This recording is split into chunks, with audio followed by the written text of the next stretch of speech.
Howdy, Banger pals. Blayne Smith welcoming you to another Overkill Reviews, Banger's weekly metal review show. I know some of you have been wondering where our review of the new Judas Priest is. Well, if you've been waiting with bated breath, then I have a special treat for you. Here you go.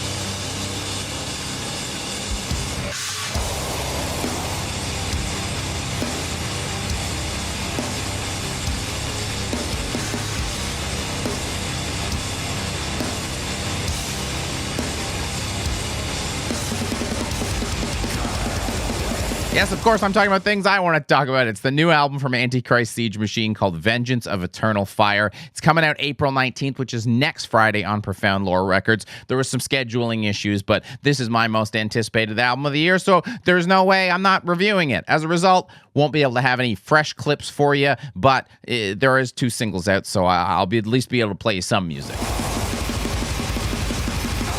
Richmond, Virginia's guitar and drums two-piece have been around since 2016, but it was really 2019's Purifying Blade that made a splash in a way almost no war metal has ever done before. Yes, I know, blasphemy, but they've accrued their attention over like decades, and ASM seemed to have sort of just exploded into everyone's attention. They mixed amazing music with the whole kind of merch monster thing all the hot bands are doing right now, but with a DIY twist that a lot of the others are lacking. Now, what are my personal expectations for the record? Well, considering I choose to work in front of a Antichrist Siege Machine flag, I think we can say quite high.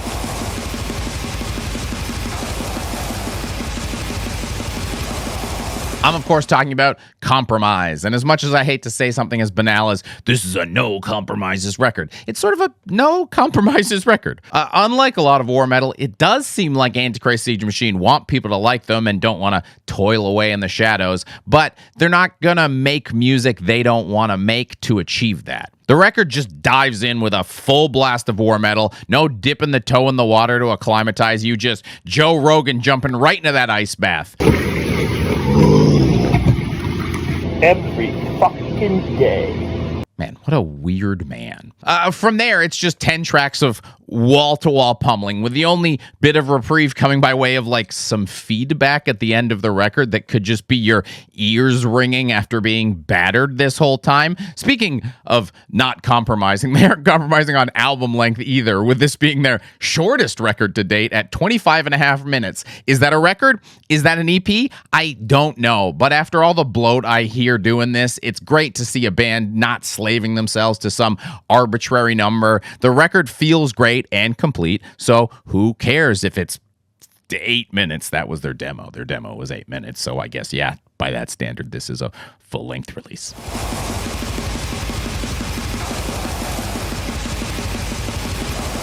I'm, of course, talking about accessibility. I know that's an especially dirty word for this style of music, but it is maybe the most accessible war metal has ever been. But Blayne, how can a record be no compromises, but also accessible? Well, in the world of bestial black, they're not the most bestial. I've certainly heard more punishing records, but it doesn't feel like they're trying to be less punishing. It just feels like there's as much a punk band in there as there is a metal band. The fact that they're a two-piece, the aforementioned way they run their merch store, these are things that feel like a punk band, and when they slow things down on the record, like at the end of track 2, Only Evil, there's a punky stomp to the rhythms that has a larger effect than the comparatively minor time they spend in this style would suggest. It doesn't betray war metal because it's a genre that's rooted in punk as well. ASM just seem better at utilizing it than many other, I say many about the smallest of metal subgenres. They're better at utilizing it than a lot of other, no, that still sounds ridiculous. They're better than other bestial bands at doing it.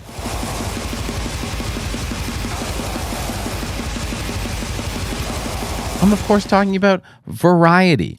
The guys, again, get a ton of mileage out of relatively small amounts of changes that just help break up the monotony of war metal. And boy, at this point, it sounds like I really don't like war metal. I love war metal. There's just a lot about the genre that make it a kind of walled garden that's difficult for most metalheads to access. And ASM just have a talent for sidestepping the pitfalls without fundamentally stepping away from the genre. And it's not always in less harsh ways either, like with the punk. The punk. What am I, 95? Piled Swine has a guitar solo that sounds closer to power electronics than anything that normally comes out of a guitar, and power electronics is definitely not a more accessible subgenre. Similarly, the drum roll to start Cicera sounds more like an extended fill, which breaks up the consistent blast beats, but with the same energy and intensity you get from a blast beat. And drum variety is a really, really big strength here, and it's all the more impressive when you consider Scott is also doing main vocals and still drumming at the same time. And I say that that's impossible. I was always maintain that's impossible, and everyone doing it is a liar, pulling off some David Blayne, Chris Angel mind freak bullshit. I've seen them live twice, and I haven't figured out how they're working the smoke and mirrors, but I will.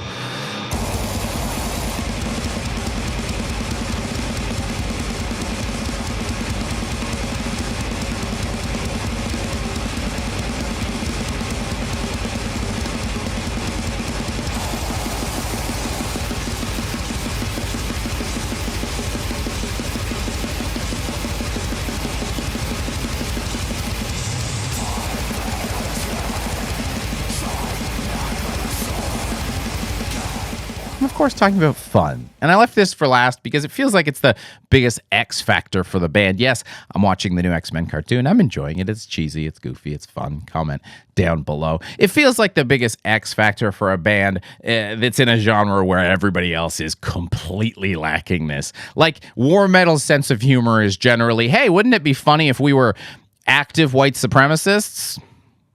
So it's just refreshing to read their silly shirt descriptions or go to the merch table and see a bumper sticker that says, my other car is an Antichrist Siege Machine. It's like watching Office Space next to Lady Ballers, because it translates in the music as well. The record sounds more like a band out to have a good time than a band with something to prove because they were bullied too much or something. Everything I've talked about feels like it emphasizes this. And to further, listen to this clip.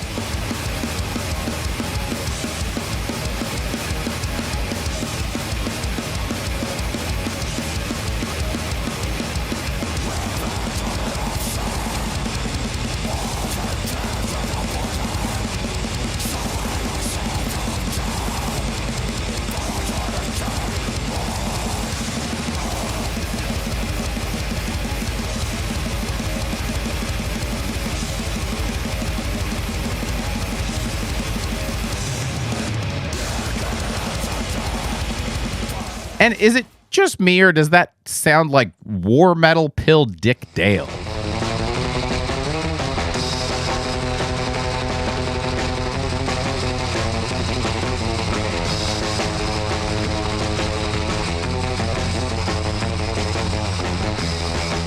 Did that make sense to you? If it did, our patron campaign might be right for you. You give us a couple bucks. I don't need to sell you some garbage here, and you get a little extra bonus video from Blayne every week. I'm making a new video. I'm filming, editing them myself. I had some goofy fun with the one that came out this week, so go on over there, toss us a couple bucks if you don't mind.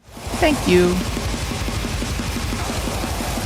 I don't know if there'll ever be a perfect war metal record, because it feels like an intentionally imperfect subgenre, but Antichrist Siege Machine have got real darn close. I obviously had very high expectations for the record, and the fact that it didn't disappoint, oh boy, I'm absolutely thrilled. So far, they've got a real Album of the Year nomination coming from me, and unless something comes out that just totally surprises me, y'all are gonna have a tough time stealing this spot. Woof. I love the record. 4.5 out of 5 skulls with that bumper sticker on them.